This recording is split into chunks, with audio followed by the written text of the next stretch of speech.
Olá, boa noite. Sejam todos bem-vindos ao nosso encontro Reflexões à Luz do Espiritismo, aqui pelo MAP, Movimento de Amor ao Próximo. Agradecemos a sua participação pelo YouTube, pelo Instagram, pelo Face. Deixe aqui a sua contribuição, a sua reflexão, o seu posicionamento a respeito dos temas que sempre trazemos aqui.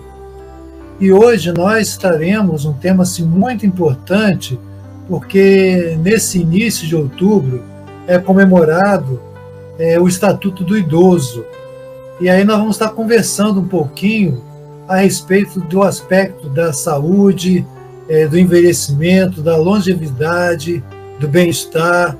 É possível viver bem, né, a partir da idade considerada como idoso, né?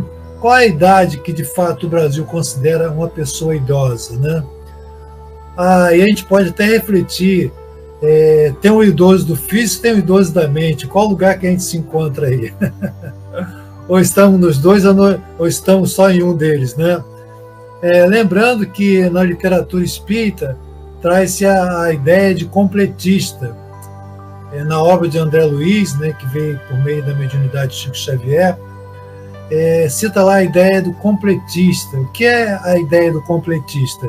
É aquele que sai lá do mundo espiritual com a carga vital, com planejamento para viver, por exemplo, 80 anos, 90 anos, né? Cada um com a sua carga conforme o seu planejamento. E quando a pessoa consegue realmente cumprir aquela previsão de fato de existência, é considerado então nessa ideia de completista. Mas nós vamos conversar hoje sobre outros aspectos, né, da saúde, da autoimagem, da questão emocional, né, da autoafirmação, da autoestima, a respeito desse tema que é caro para todos nós. Quem não está, se viver, vai chegar. Então, quem está já é um vitorioso, porque já passou por muitas etapas, está chegando nessa faixa aí considerado do idoso, né? Mas então vamos conversar a respeito desse tema com a nossa querida amiga, supervisora, analista, nossa psicóloga Vera Jacques, que já colabora com a gente há muito tempo. Boa noite, Vera. Boa noite, tudo bem? Tudo bom. Tudo bem. Obrigada por me convidar, né? Estava escrevendo sobre envelhecimento, porque de alguma maneira eu já estou lá, né? Estamos todos caminhando, quem não está lá, né? Está chegando, e é uma vitória, né?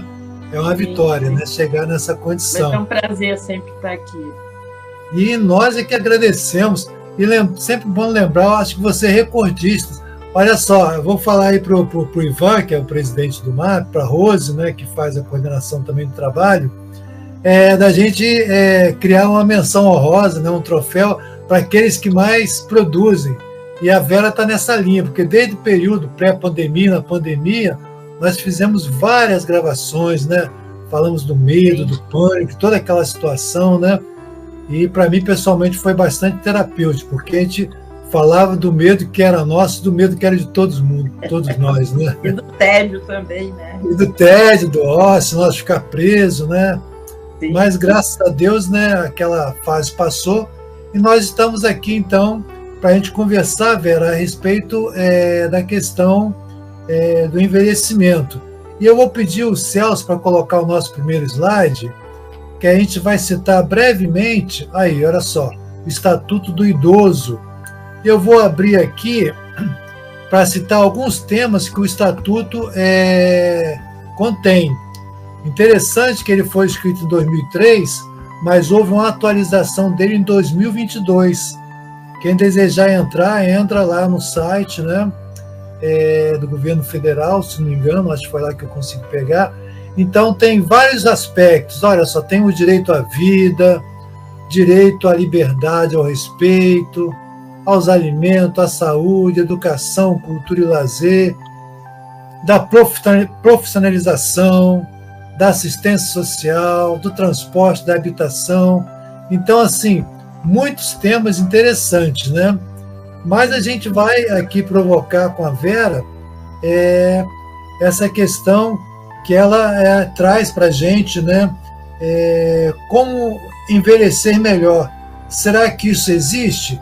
É a primeira indagação que essa reflexão que ela nos traz aqui. Então, Vera, é possível? Sim, mas eu gostaria de falar que o envelhecimento começa quando a gente nasce, né? Ah, sim! E quando a gente é jovem, nós não pensamos que vamos envelhecer. E eu acho que quando se chega mais ou menos aos 40, já é hora de começar a se preparar para o envelhecimento, porque é uma consequência do que você levou a tua vida toda, de toda a tua vivência, de todas as experiências, do que você se alimentou, tanto fisicamente como intelectualmente, como com seus pensamentos, com teus sentimentos. É um somatório de tudo isso, né? Perfeito. Então, eu acho que existe uma preparação. E eu estava vendo como chegar aos 100 anos, uma série do Netflix, fizeram uma pesquisa, Zonas Azuis, é muito interessante vocês verem. Eu assisti também, muito bom, muito legal. Pode falar um pouquinho mais dela. Aí, Celso, você pode tirar esse primeiro slide para aparecer a Vera mais inteira, isso? Tá. Eu acho que uma das coisas é se alimentar bem. Uhum. Outra coisa é se manter ocupado, fazer exercícios físicos, ter amigos. É uma rede social, né? Tem uma rede, né? Amigos, rede social. Né? Eu acho que tem que ter uma rede social. Amigos, eles são importantes você ter. Uhum. Não ficar recluso. O que mais? Eu esqueci dos outros, que são 8, né? Mais ou menos. Eu lembro que falou também assim de ter um propósito, né? De ter um propósito, de se ocupar, né? Quando eu falei se ocupar, mais ou menos ter um propósito. Eles continuam trabalhando. Eles não falam, estou velho, vou parar de trabalhar, né? Sim, sim. Porque, de alguma maneira, às vezes a pessoa vai se aposentar e não sabe o que vai fazer da vida. Acha que vai curtir tudo, que não curtiu na vida, mas não sabe o que quer curtir. Sim, é verdade. Começa a se deprimir porque não sabe o que vai fazer e vira um tédio a vida, a rotina vira um tédio. E isso que você está falando, né? Essa pesquisa também demonstra que são vários lugares, né, do planeta, né, que ele escolheu lá, aonde que as pessoas viviam até 100 anos, né, até mais. E aí ele começa a pesquisar, fazer essas comparações, né? E a gente lembra, a gente está aqui no organismo, né, no ONG, né, que é o próprio MAP, né, em que as pesquisas lá atrás já se falava, né, que o trabalho voluntário, por exemplo, ele colabora muito na saúde mental e espiritual, né, de todos nós. Então, assim, se envolver com uma causa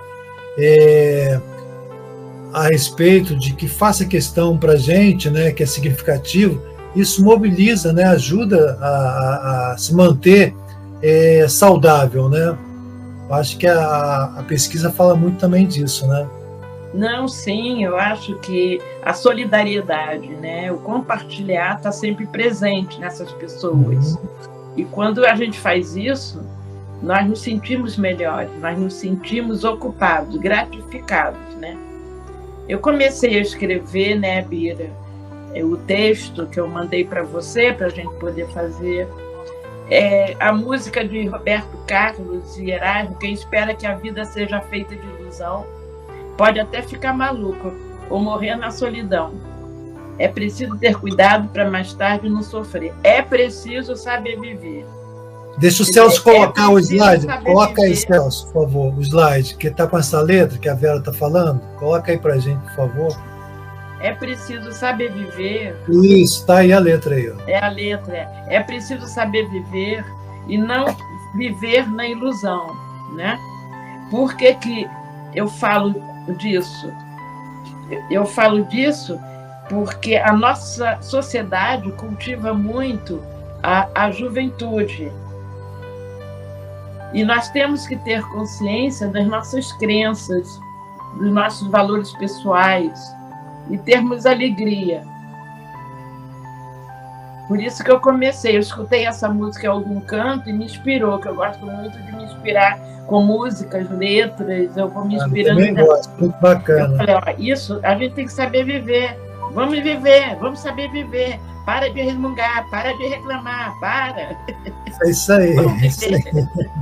Não é? Vamos viver no que temos. Com certeza. E aí, Vera, você traz um formato, né, que você fala assim, dos 3 corpos, né? Aí eu vou pedir o Celso então para botar o próximo slide. Isso aí, olha só. Você pode explorar isso para a gente, que eu achei super interessante esse formato que você apresentou, né? Os corpos, porque nós né? temos esses corpos, fora os outros, né? Mas normalmente nós temos o nosso corpo físico, que é o que realmente envelhece. A cabeça nem sempre, né? Sim. Nós temos o nosso corpo mental e emocional, que eu falei que é preciso saber viver com nossos pensamentos, nossos sentimentos, não ficar na ilusão, não ficar reclamando, ser grato. E o espiritual, quando se tem uma espiritualidade, seja lá o que for, nós nos tornamos mais sólidos e temos mais confiança e temos também um propósito, né? Um propósito de cumprir uma missão. Porque a gente fala de propósito, é o que eu quero fazer, mas a missão é alguma coisa que nem todo mundo sabe o que veio fazer aqui. Uhum. Né? Às vezes as pessoas vivem muito no material, no físico, para ganhar dinheiro, comer bem, ir ao cinema, viajar. Também gosto, adoro essas coisas todas. Mas acontece que também tem aquele momento que você tem que acreditar em alguma coisa na hora do sufoco, na hora das coisas ruins, para te dar força para viver e sobreviver o dia a dia. E não viver na ilusão, como a música fala, né? Porque a realidade às vezes é dura. É verdade, com certeza. Né? O envelhecimento traz esses momentos que a gente tem que aceitar o que nós somos. Aliás, a vida inteira a gente tem que aceitar o que a gente é e o que a vida traz. Perfeito. Agora sim, Vera, nesse formato que você trouxe, né, quando a gente fala do espiritual, por exemplo, para muitos que estão aqui nos acompanhando, né, estão dando a alegria de estar aqui com a gente, participando, vibrando junto, né, o espiritual pode ter um entendimento, que é o espiritual na visão do espiritismo, né? E tem o espiritual, que é um outro conceito de espiritualidade. Você poderia dar a sua contribuição, assim, o que é a sua visão de espiritual?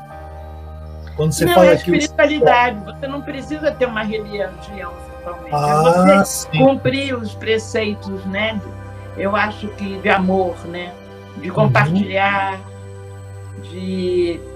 eu gosto muito de alguns dos 10 mandamentos, porque é isso, não furtar, não querer a coisa do outro, não usar o nome de Deus para fazer guerras, né? Isso, verdade, Não é falar que Deus me ajude, que não falar o nome de Deus em vão não é falar Deus me ajude ou graças a Deus, não é isso. É realmente usar o nome de Deus para guerras e para outras coisas. E a espiritualidade é você estar ligado ao divino, à terra, ao Criador. Porque religião é uma palavra que vem de religare. O homem primitivo não precisava se religar, ele tinha os rituais lá deles. Podia ser pagãos, podia ser dos índios, que eram pagãos, né?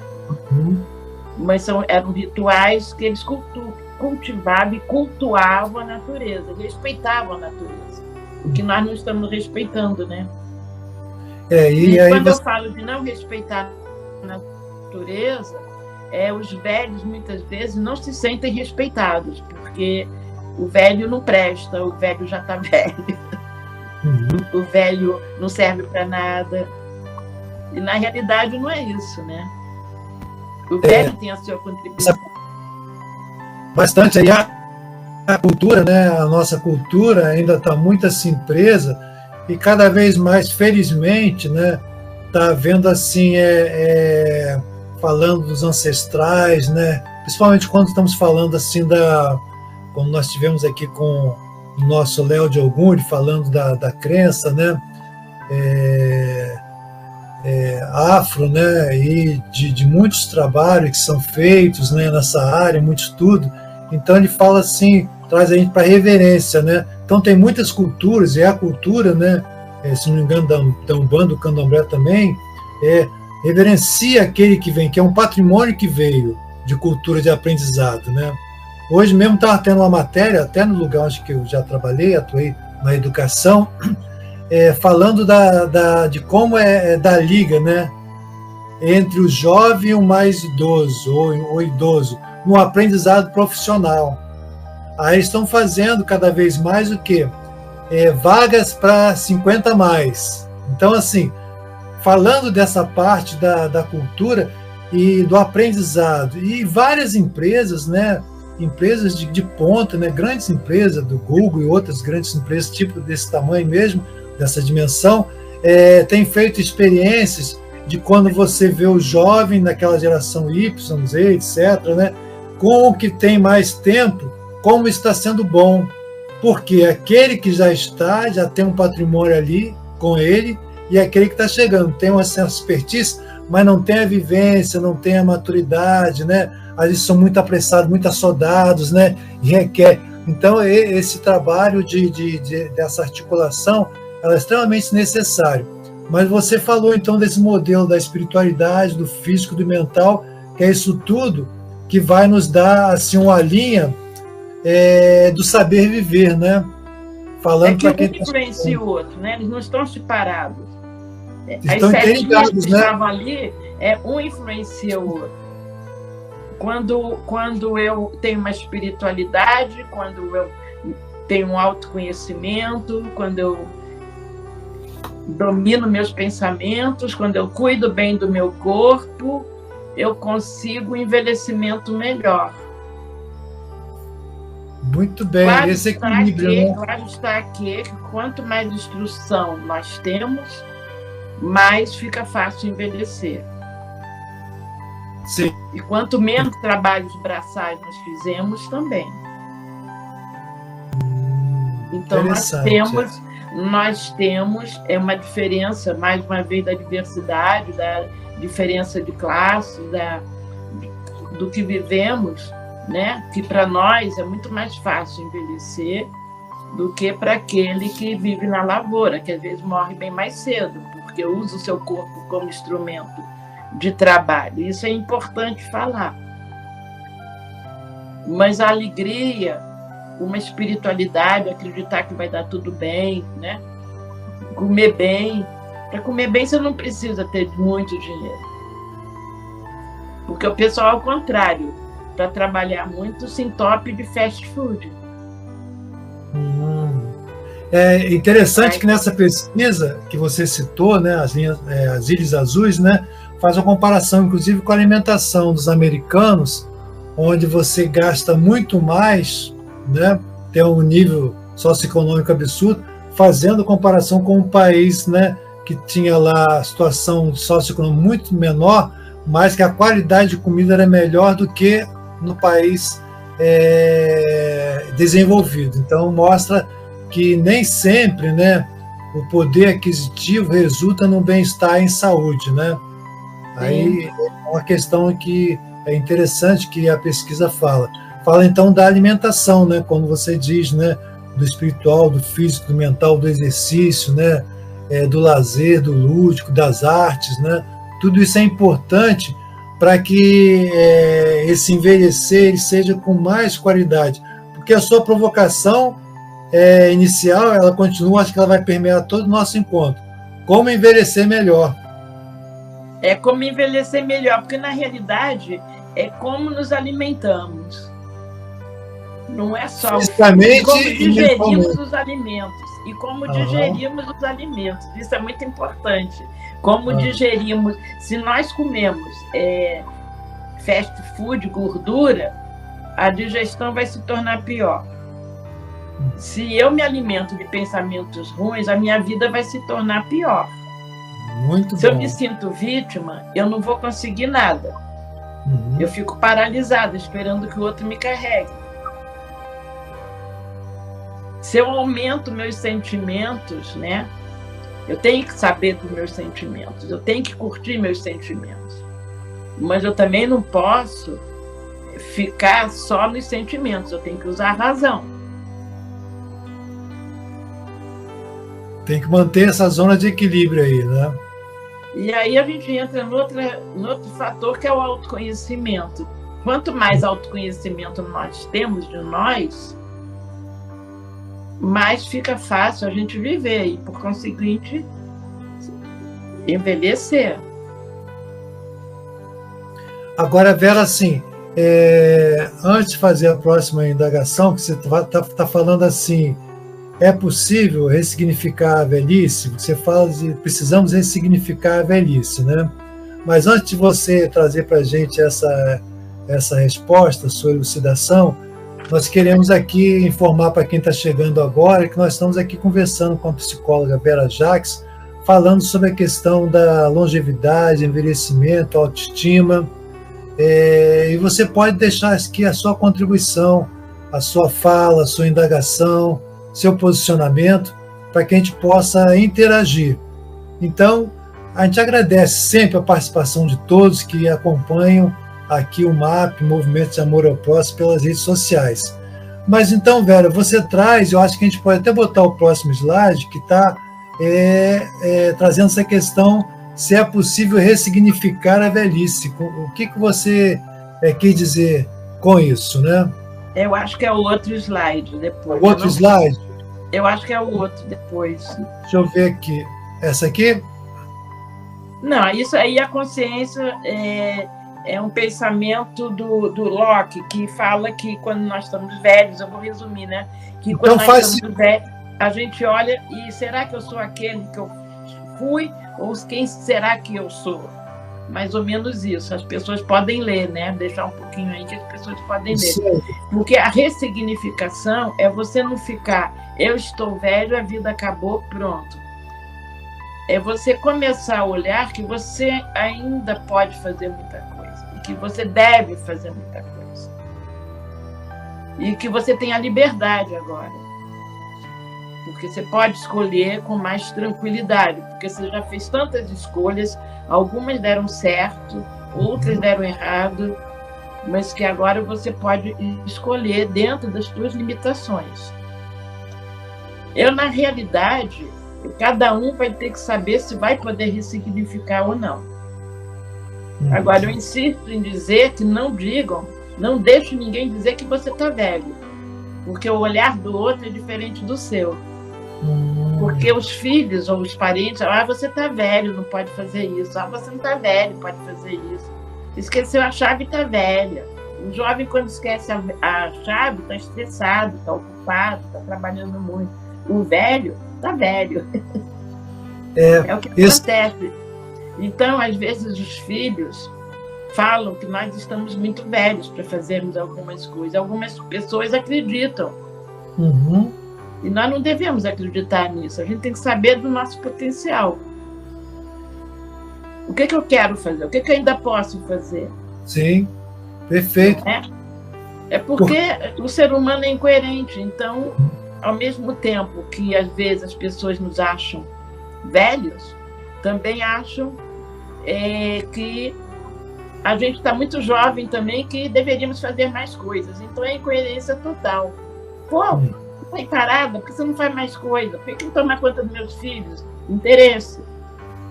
Por que você não faz comida para mim? Interesse. Interesse, exploração, e agora, né? O idoso pode falar, não quero mais fazer isso, já fiz meu papel, já cuidei de você.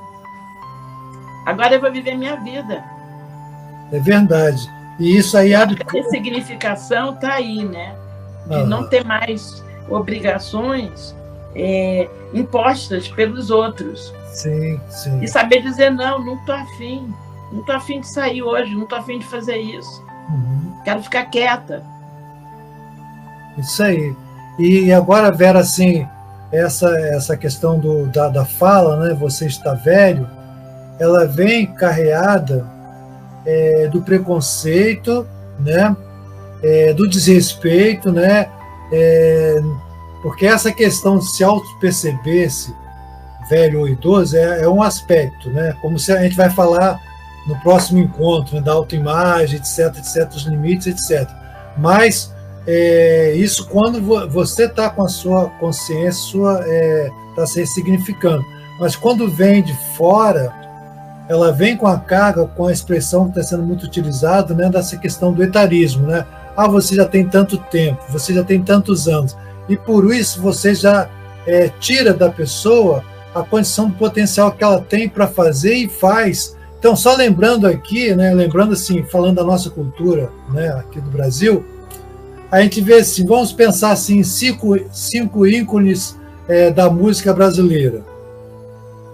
Nós vamos pensar em... Chico Buarque, Caetano, ontem mesmo na Hidroginástica estava falando em Mato Grosso, Roberto Carlos, 80, 88, então, Pedro Lobo, Fernanda Montenegro, né? Que você falou da música, do teatro, Fernanda Montenegro, tem também.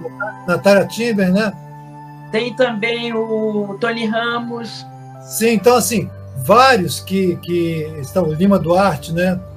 Também tá Lima Duarte. Então, assim, Tony Tornado, que participou agora recentemente de uma novela também, né? Participando. O Pitanga, né? Também. Então, assim... Paul McCartney, que está vindo aqui. Nossa, Paul McCartney, então, fantástico. Então, assim, olha só, inspira jovens, né? Aqueles que estão na faixa deles e mais tal. Então, assim, demonstra o quê? Como nós podemos atuar. Agora, eu acho que é muito importante, Vera, esse chamamento que você colocou, porque tem aquela questão, é como se fosse meio que o bullying, né? Como acontece com o adolescente, pode acontecer também com o idoso. Tipo assim, você está velho, impedindo e deixando, alienando aquele que pode fazer. Sim. Ignorando a produção que ele pode fazer. E aí vem, eu acho, outro aspecto de quem está nessa faixa etária, de não aceitar, como você não aceita isso, porque isso tem um fundo psicológico. Não mas vai passar a ser impotente ou pensando que está impedido em todas as situações. Sim, nós temos que saber quais são nossas condições. Eu tenho amigas que nós nos formamos em psicologia, tudo com 78, 79, todo mundo legal, é claro, com as suas dificuldades físicas. A outra agora está se recuperando de uma cirurgia do quadril, botou uma prótese, mas tudo bem, vamos em frente. O presidente estamos reunindo. A gente fez uma cirurgia aí né? E aí você vê o presidente dos Estados Unidos, qual a idade dele, então, assim, mostrando para o mundo, né, filósofos, pensadores, né, com mais de 80 anos. A Cora Coralina, quando que ela começou? Ela começou bem mais tarde e fez uma produção fantástica, né? Então, assim, várias situações. Mas só para a gente, eu acho que nós estamos já fechando o nosso primeiro encontro, né, para que você possa concluir essa questão da ressignificação, mas eu acho que é muito sério, primeiro, da família, do familiar, que tem essa visão preconceituosa, e a gente pode falar assim, fazer uma analogia, assim como tem o racismo estruturante, né? Qual a expressão que a gente pode colocar? Mas isso é estruturante também, querendo impor ao outro aquilo que de fato ele não é, por uma condição que vem de fora, e aí impede, tira a liberdade. Não, aquilo que você disse, não, eu não vou ficar mais tomando conta do filho, eu tomo conta se eu quiser, do neto se eu quiser, mas não ser terceirizado com a situação que impõe um papel que não é mais dele, né? E então acho que essa questão ela é bastante ampla e complexa, da falta do respeito que existe dentro da própria família e, logicamente, a família ou a sociedade. Quem e às vezes dos amigos, porque às vezes uma pessoa que está velha quer induzir que os outros também estejam para poder a dissonância não ficar tão grande, né?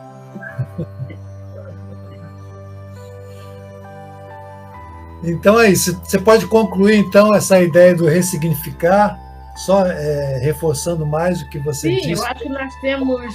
Como é que nós podemos aproveitar a nossa liberdade?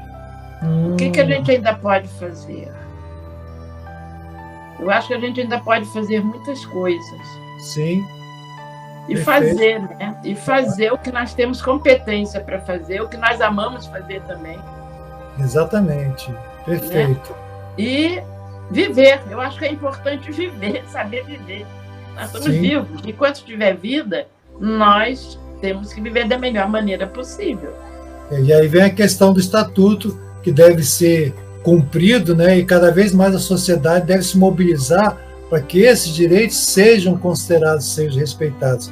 E para a gente realmente fechar, teve um caso, uma situação que eu acompanhei profissionalmente, então assim que a filha, duas filhas já 40 e poucos anos e tal, e a mãe então estava numa área de praia, né, sozinha, morando lá, né, tranquilo, e as filhas angustiadas, não, mãe, vem para cá, você fica sozinha aí, não sei o que e tal. Aí trouxeram a mãe, né, tinha 70 e poucos anos, mas totalmente capaz de agindo, fazendo muita coisa.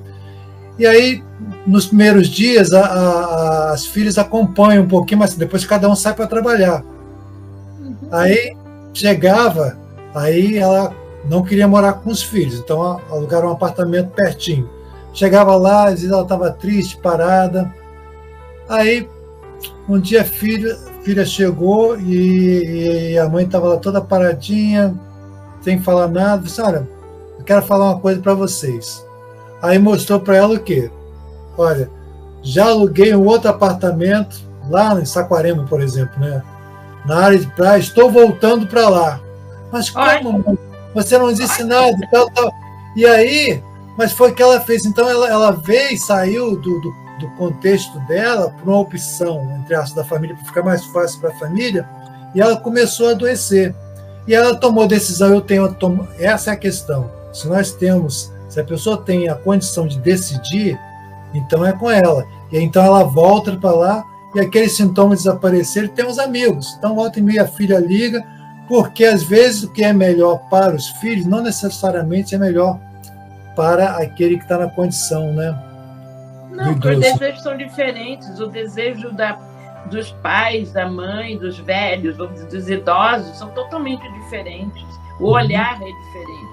Porque aí essas filhas estavam dizendo, mãe, você está muito velha para viver sozinha. Era a leitura, foi o que elas disseram, você não pode viver sozinha, mas ela tinha condições de viver sozinha, ela não estava velha. Isso aí. Então, Vera, nós estamos terminando aqui nosso primeiro encontro, e nós já queríamos deixar um convite, porque você vai trazer no próximo encontro algumas situações, né, de consultório, algumas histórias muito interessantes, né, como as pessoas procuram, né, em relação ao momento que estão passando, etc. Então, a gente vai ter essa ilustração, além de outros conteúdos que você nos traz sobre a questão da autoimagem, né? Da energia de cada um, né? Aceitando as mudanças de papéis, etc. Né? Então, agradecemos mais uma vez a sua participação, aos nossos internautas, e convidamos para o nosso próximo encontro, daqui a 15 dias.